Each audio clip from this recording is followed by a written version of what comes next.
Hello everyone. अभी supreme court ने एक लेटेस्ट जजमेंट पारित किया है जिसमें सुप्रीम कोर्ट ने कहा है कि सिविल एंड क्रिमिनल दोनों केस एक साथ फाइल नहीं हो सकते सेम कॉज ऑफ एक्शन के लिए।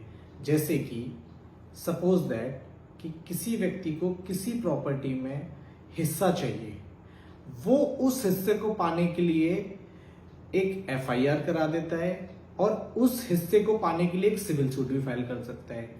तो इस तरह का कृत्य जहां सिर्फ सिविल डिस्प्यूट्स है कि उसको उस प्रॉपर्टी में हिस्सा चाहिए, लेकिन वो कानून का मिसयूज करके एक क्रिमिनल कंप्लेंट करा देता है, एक एफआईआर दर्ज करा देता है विपक्ष पे प्रेशर बनाने के लिए, ये कानून का मिसयूज है।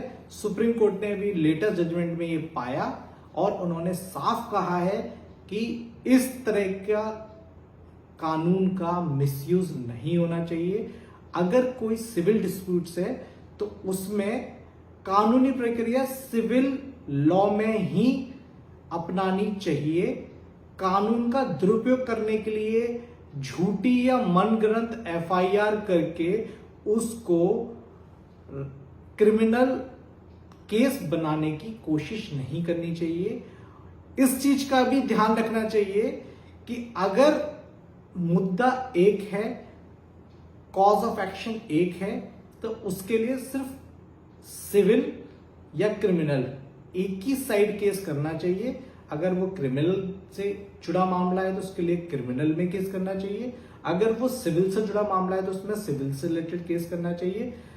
इस तरह का कृत्य नहीं करना चाहिए कि सिविल से जुड़े मामलों में क्रिमिनल केसेस किए जाएं या क्रिमिनल केस में जुड़े मामलों में सिविल केस किए जाएं। यह कानून का दुरुपयोग है, ऐसा करने से आपको बचना चाहिए। अगर कोई आपके साथ झूठा मनगढ़ंत क्रिमिनल केस सिविल ऑफेंस में बनाने की कोशिश करता है या किसी ने करने की कोशिश की है तो आप मुझसे संपर्क कर सकते हैं। मेरे नीचे दिए गए नंबर पे आप कांटेक्ट कर सकते हैं। वीडियो को ज्यादा से ज्यादा लाइक करें, चैनल को शेयर करें, चैनल को सब्सक्राइब करें। Thank you so much.